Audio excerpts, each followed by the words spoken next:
So it's still a little up in the air on whether basketball is really going to be played or not. But as of right now, I'm just going to operate as if it will. So if we talk about Utah and how they fit into the whole playoff thing, well, as of right now, they're matched up to see OKC in round 1.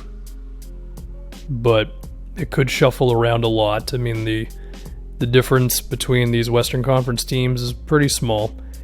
And Utah's in an interesting spot because you've got Conley, who wasn't playing awesome. You have no Boyan, who was a big deal for them, gave him 20 points a game. Donovan Mitchell, Gobert. How did the Jazz match up against a bunch of teams? Well, I think the first thing to talk about is Conley, to me. Is there a chance that we could see some turnaround for him this season, or when we're eventually playing again?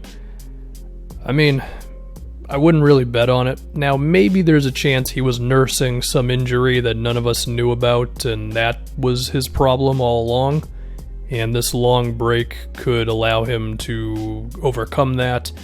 Maybe he gained some weight or something, and this is his opportunity to lose something, although he didn't really look heavier at all for Utah. I'm just trying to find a reason besides Conley may have just lost a step, and the Jazz just happened to trade for him the summer in which he did that. I don't know. As far as the basketball stuff is concerned, I mean, he's still not playing with Marc Gasol, who shoots jump shots and makes a bunch of passes anymore, so it would be tough to imagine that it would be that much different, because clearly going from Gasol to Gobert had quite an impact on Conley in the negative. So that's the thing with this team, is if Conley's not going to be awesome, or even just pretty good, then there's a chance that they don't have a chance against anybody, to be honest. Now, maybe Gobert would just protect the rim that well, and Mitchell would play well enough to overcome it, and Jordan Clarkson was looking good for him, making shots and playing off of everybody a bit, and Joe Ingles is still solid on both sides of the floor. But if Conley's not going to be great when you combine it with Boyan being out, it's going to be tough for the Jazz to score. I mean, at that point, you're just hoping that like Royce O'Neal would have to step up and make a few threes a game, and teams are kind of going to dare him to take some shots. And I mean, maybe it's Niang. Maybe he just goes nuts, because I believe he would be the starting 4 for them. I heard that somewhere. It could be difficult, but it is still possible to grind out a playoff series win. Now, speaking of Gobert, he is going to have to be a little more aggressive. I mean, I get it. Like, Gobert simply standing around the basket is still very effective. But in terms of running the floor, offensive rebounding, setting good screens, and all that stuff that he kind of waned a little bit on effort-wise as the year went on, we can't have that in the postseason. You know, you got to do that stuff even if you're only getting a couple of shots a quarter or whatever. We don't have time for you to do your silent protest of not getting the ball. So anyway, if we talk about playoff matchups, so if Utah met OKC in round 1, I mean, the Chris Paul mid-rangers versus Rudy Gobert thing would be interesting. I think the Jazz could do an okay job of disrupting some of that between Mitchell, O'Neal, and Ingles defending CP. I mean, the OKC has a few guys you got to care about, but they always, well, not always, but for chunks of the game, they have one guard that you can leave on an island and not be too worried about. But even then, Lou the Shoe Dort did have a couple of moments for him here and there, for what that's worth, but you'd leave him open. Now, when Schroeder gets in there, different story. That lineup was amazing for a reason. There's nobody you can leave open, and you're at mercy to Chris Paul pull-ups.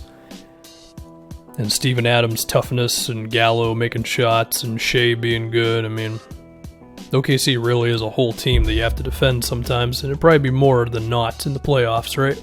You imagine they'd go to that lineup more often. Maybe they'd even start with it sometimes, although I don't know. The point being, the Jazz would have to do a great job on the initial screen on Chris Paul, and they've got some defenders for that, but I don't think they have themselves a super perimeter lockdown guy. They've got a bunch of pretty good guys with, of course, an elite rim protector. So you're going to have to give Rudy a little bit of help on those Chris Paul screens.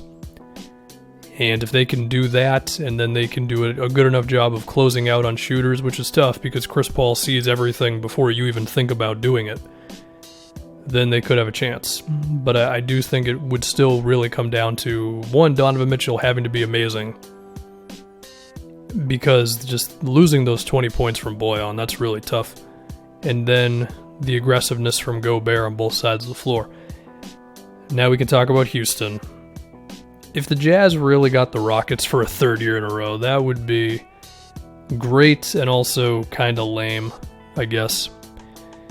It would also be the most fascinating one from an X's and O's standpoint because you probably, like in the half court, you probably just have Gobert defend Westbrook and dare him to take jump shots. I mean, what else are you going to do? They're just going to ISO with 5 out. You're not going to put Gobert in the corner because now he's effectively out of the game. It's either that or they would go to some really weird zone defense where Gobert is sitting in the middle and it's basically a 4-on-5 game. That one would be really wild, but we already saw the Jazz literally have a defender stand behind James Harden, so maybe they'd go and do something crazy like that one. In that series in particular, it would really depend on Gobert grabbing rebounds and rolling aggressively and finishing and all that. But, Harden and Westbrook are good enough to where you could do everything right and they might just still beat you. Who would the Rockets have defend Donovan Mitchell in that series? You have to imagine Harden wouldn't do it too much. It would probably be Daniel House, I would imagine. And is he able to bother Mitchell at the point of attack? Potentially. I mean, Houston's very comfortable with swarming ball handlers and switching across everything and all that, but I guess Daniel House would be the starting point to trying to slow down Mitchell. I think it's going to be really important for Utah to have as much shooting out there as they can. I mean, you look at a lineup of Conley, Clarkson, Mitchell, Ingles, and then Gobert, and then you have Niang who can switch out for one of those or whatever you want to do. There's like just enough there, but I feel like Mitchell is still going to have to play really well for them to have a chance, unless the Jazz just are that dominant defensively against whoever they get.